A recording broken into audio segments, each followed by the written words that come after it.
The Code B.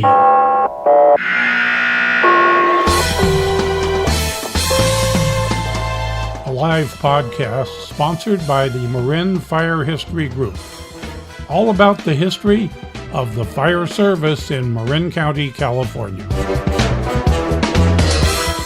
And now your host, retired Fire Chief Bill Lellis. Good day, and once again, welcome to the Marin County Fire Chief's historical website. Today we're going to take you back in 55 years ago with the history of the fire investigation team here in Marin County. This is before the word scientific and the word hypothesis enters our world of fire investigation.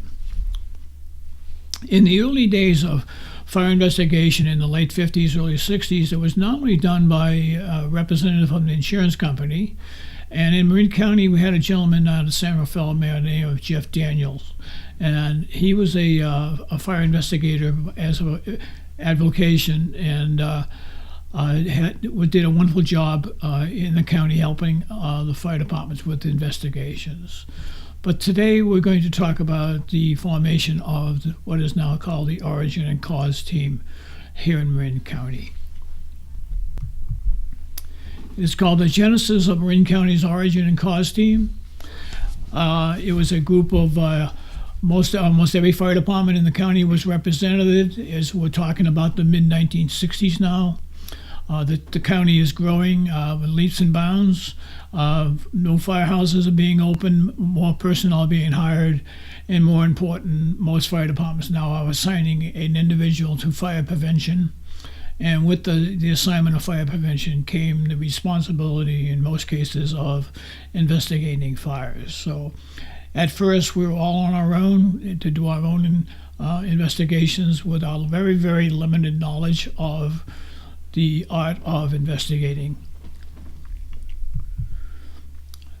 So we're going to start, technically I'm going to take you back to June of 1967. Kentville has a structure fire. The team is called out to assist in the investigation. So how this worked, and I believe it's still going on today, is we would put our names in, 4 of us would be assigned each month. We kept it with the Marin Dispatch.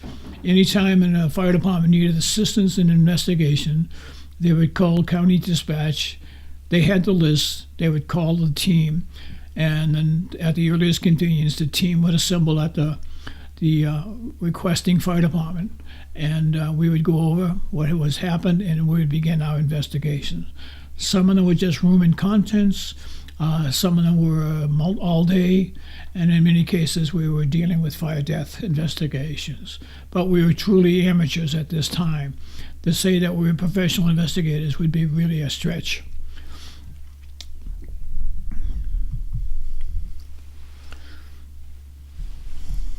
So here we go. At that time, in the mid-1960s, a lot was going on at the legal levels, and so Lady Justice was going to intervene in our ability to investigate and to stay within the bounds of the Constitution of the United States. The first major court decisions from the Supreme Court was in 1967. Is the city, Mr. C, the owner of a warehouse in Seattle, and the Seattle Fire Department doing their annual fire inspections. Mr. C would not allow Seattle Fire Department into his warehouse, claiming a violation of his constitutional 4th and 5th Amendment rights. At every level, Mr. C lost the case, and the Supreme Court only takes on cases that would impact law that they haven't addressed. And this would be a case the fire department had very little experience at the Supreme Court level. So what happened was Mr. C took it to the Supreme Court. The Supreme Court ruled 5-4 in favor of Mr. C, saying yes, his constitutional rights were abridged. And with that decision, after that came down, the Attorney General here in California decided that all fire personnel involved in code enforcement would have to undergo training in what we now call Penal Code Section 382. So with that, that's how we all now have classes in constitutional law as it relates to, and that's why even when you go in to inspect the building today, the fire code says you must ask permission and mentions the Fourth and Fifth Amendments in the fire code. The first case that come down to the Supreme Court involved fire investigation. It happened in 1978 in Michigan versus Tyler. Mr. Tyler owned a furniture store. He set it on fire after replacing all the good merchandise with secondhand merchandise and so forth. It was a witness doing so. And Michigan is the plaintiff in this case. And Mr. Tyler claims that here's how it went down. The fire had occurred at night. It was dangerous. It was dark. The building was unstable. And the fire department decided to leave the scene. In other words, Elvis has left the building. And they came back the next day and continued the investigation. It was at this time that Mr. Tyler claims his constitutional rights were abridged by not getting permission or a warrant to go back on the site. And what the Supreme Court ruled was, and it's a very significant piece of legislation that we need to be aware of, but due to darkness and safety to the firemen and structural integrity, the leaving the scene and coming back at daylight and under a more stable condition, that the emergency, which allows us to stay on the property as long as we wish, was a continuation. There was no breach in that emergency operation. So that is a significant piece of legislation that came down for fire investigators. Due to darkness, smoke, and structural integrity, we are allowed to continue the emergency even though we left the building, so to speak. The second case came down again from Michigan, being the plaintiff. Clifford set his house on fire, but the fire department in this case came back the next morning in daylight, no structural integrity problems, no smoke in the fire, and went on site to continue the investigation. And the courts ruled they did, in fact, violate Clifford's constitutional rights. So, but Michigan at that time tried to invoke the Tyler case due to darkness of smoke, and the Supreme Court would have no part of that. So those are two pieces of legislation. And then in the 80s, the word scientific evidence entered into our vernacular. And with that, it was a very scary time. I remember when it came out, the word scientific, you had to have scientific evidence now to bring a case to court. And the Supreme Court basically was telling it's the judge's responsibility to examine and accept the evidence being presented at the case. So it was the judge that held the key to fire investigation evidence. And the word scientific evidence is now, we're in 1965, the scientific evidence is back in 85. So it's way out there at this particular investigation we're about to walk ourselves through. So Lady Justice did intervene, but all to the benefit of maintaining constitutional rights. So at the Kentfield request, we made our 360 walk around to see how the fire exits the building, and in most cases, with any luck, by doing so, you can almost tell what room the fire may have started before entering the room.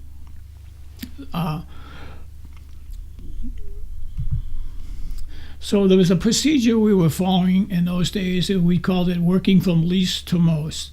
After doing the 360 walk around, the NFPA 921, the standard for fire and explosive investigation here, that's the national Bible for investigators, recommends that we move instead of going directly to the room of most damage, they want us to go to the room of least damage and work our way backwards into the room of most damage. And here we have the most remote bedroom at the Kentfield fire. You'll notice the smoke line is high, very little soot deposit on the panel wall and the sheetrock wall. There could be a crack in a window or something like that. Some light aerosol gases are falling on the window. You could wipe off with your finger. So we're in the most remote, and now we're going to work our way down. The next bedroom we go into, as you can see, we're getting closer to the room of origin. Heavy damage. It's getting heavy smoke, heavy damage. Good opportunity now just to talk about photographing the room, photographing the contents. Very important to document that in case this ends up going to the homeowner says that they lost something, and let's say they had a computer and the computer was lost, and due to your photography, in fact, they did not have a computer. So during the investigation with the insurance adjustment would be a time to get them for fraud. So this is another important part about photographing. The NFPA 921 recommends you take a minimum of 5 photographs of every room, all 4 walls and both sides of the door. And with today's digital photography, you're unlimited talking about that. And again, when you're dealing with photography, today's digital photography, do not alter the photographs. Make a copy, play with the copy, but do not alter the photographs, because when you present them in court, the judge will ask you, have you done anything to these images to enhance them? And you must be truthful. So now we're going to make a turn in the corridor. And as you can see now, the lines, the hallway's down. You can see the hollow core door in the bedroom, typical hollow core door. You can see the convection current. Again, another bedroom, but more important is look across the hall into what is the blue wall in the background. That's the bathroom tile. And you'll see the black liquid. And what it is aerosol gases full of carbon, fire products, that have hit a cold surface. And when it hit a cold surface, they take on the appearance of a flammable liquid spill, or splash, when in fact it's just the physics of the fire gases themselves. But it is something to be looking for. But because of the cold surface, the gas turns into a liquid, and it takes on the appearance of maybe a flammable liquid spill. And that's what we're looking at right there. That's the wall I'm talking about. So don't be surprised. It is an important indicator to look at and eliminate it. Again, room and contents, convection current. The hinge of the door, it sounds simple.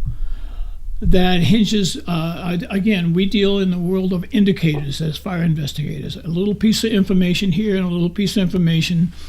We're putting this big black puzzle together using indicators. And by lining up the hinges on the door and the jamb, we can tell the position of the door during the fire. Now, this may sound insignificant, but I had a case when I went to court where there was a discrepancy in the positioning of the doors. Keep in mind now, the other side is going to challenge all of your evidence. Is it true to the facts? Did it change? And in this case, the manager who was first into the fire said the door was open, and when the fire department got there, the door was closed.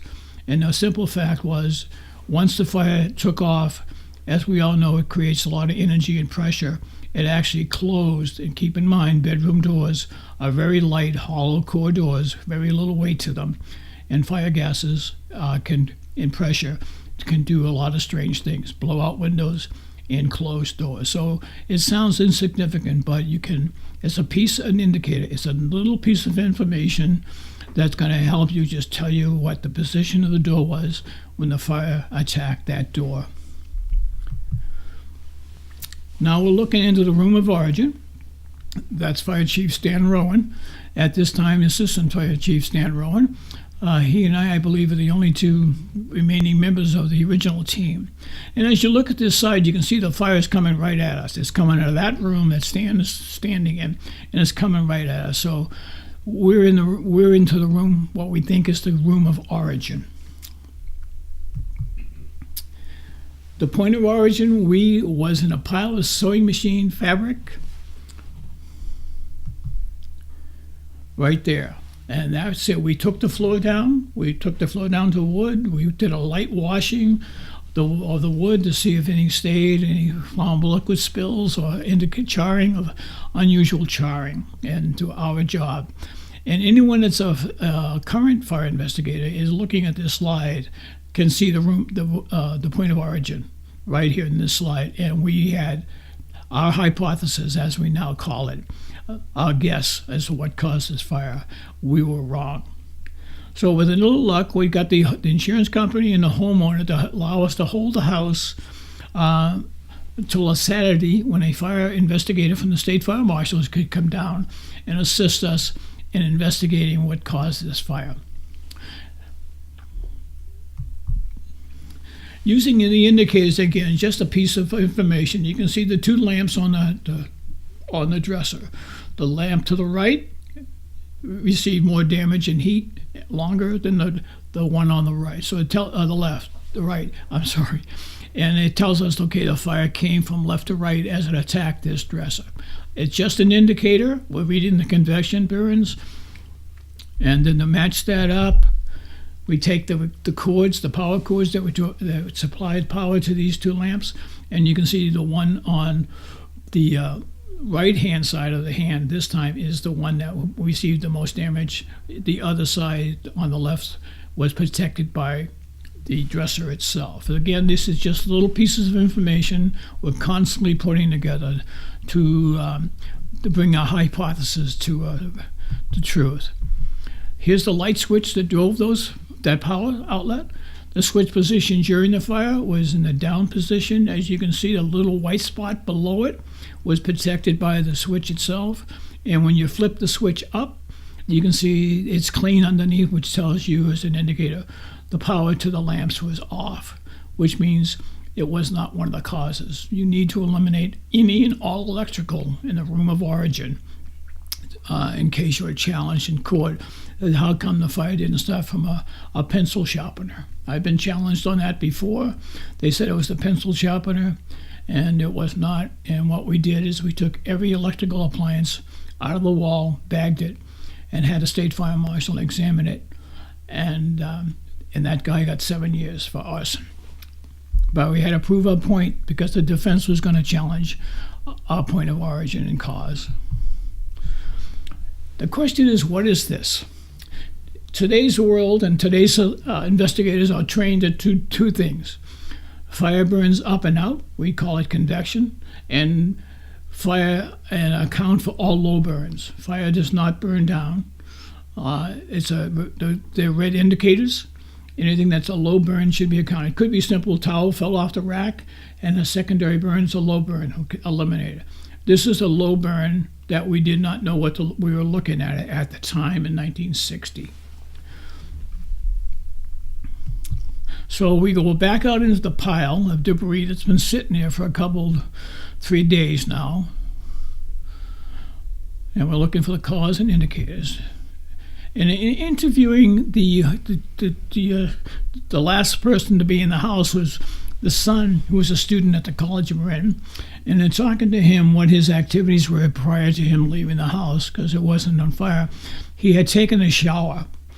And it was a family practice. The shower was a cold, would have this little resistive heater inside the bathroom, in the on position, of course, to heat the bathroom.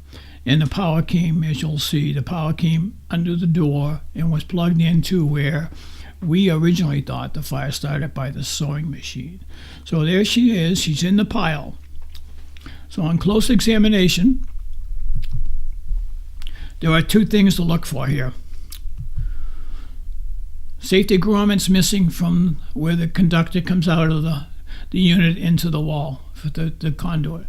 That's missing. Over time, these things crack, fall out, which then exposes the wires to a sharp edge.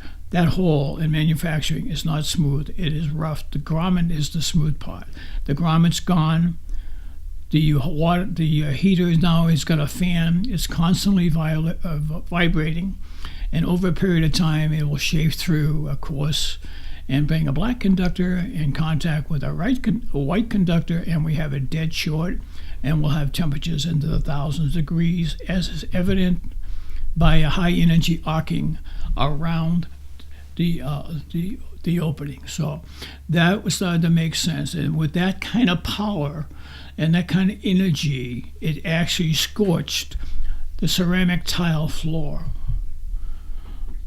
So the indicators are here. The one is it's not a false indicator, it's a true indicator, but we misread it. And if you look at the door from the bathroom, from the living room into the bathroom, it burned through into the bathroom at the high level, which is right. The fire burned from the ceiling bank down, took out the hollow core door, went into the bathroom from the living room. That made sense, but it was a false indicator. The true indicator is when the cord came under the door, it scorched the bottom of the door. That's a low burn, but we did not, at the time, the door was out in the pile. So back to this thing, and there's where the resistive heater sat, where the cord came across the tile, under the door, there. And the culprit and the cause of this fire was accidental. It was a product liability, which it was probably a 20-year-old heater. There's no product liability, but you can see the scorch mark and lines up with the burn underneath and went into the pile of fabrics by the sewing machine, which we thought was the original cause and origin. Now keep in mind when we're talking about evidence, especially in a fire death, the death will not be known for maybe a week or two, depending on the pathology report, which sometimes takes time. And again, in the event of a body, if it's a crime scene, it's a police scene, and we're not sure it was the victim alive or dead at the time of the investigation. So evidence now becomes very paramount. So keep that in mind. This is an accidental fire. If it was a product of liability, let's say a new coffee maker, you might be going to court on a civil case. So we have three cases. You got accidental, you got product liability, and you got arson, 451 of the California Penal Code. And that was one of our first scenes here in the history of the Marin County Origin and Cause team. And I would like to ask the current Origin and Cause team here in 2020 if somebody would want to step up and keep us and kind of fill us in on where you guys are now compared to where we were back in the 60s. I know it's been leaps and bounds. Another thing, a sad note, that most fire investigators, if you do not protect yourself, most fire investigators are receiving a more dangerous chemistry cancer than the average firefighter. So keep that in mind, investigators. You are exposing yourself to some really nasty gases during your investigation. So with that, we will say goodbye. And again, thank you for your time, and we'll see you next time. We do have a question. Yes, sir. We have a question from the audience. We have a question. Yes. Fred in San Anselmo wants to know, are fire investigators peace officers? Can they make an arrest? Yes, they. That's a double-sided sword. Most fire investigators in the fire departments are not true peace officers, even though they may have taken PC 832. They do not carry a revolver, and they do not carry handcuffs. But for example, maybe Marin County Fire Department, they have a fire investigator assigned to the task of fire investigator. That individual is a peace officer. He has arrest procedures, can cuff you, can draw a weapon down on you, whatever. But in most cases, the average fire investigator in the fire department assigned the responsibility is probably not a peace officer for PC penal code standards. That's my opinion. All right. Thanks again for watching. Be safe out there in these hard times, and we'll be talking again down the road. Take care.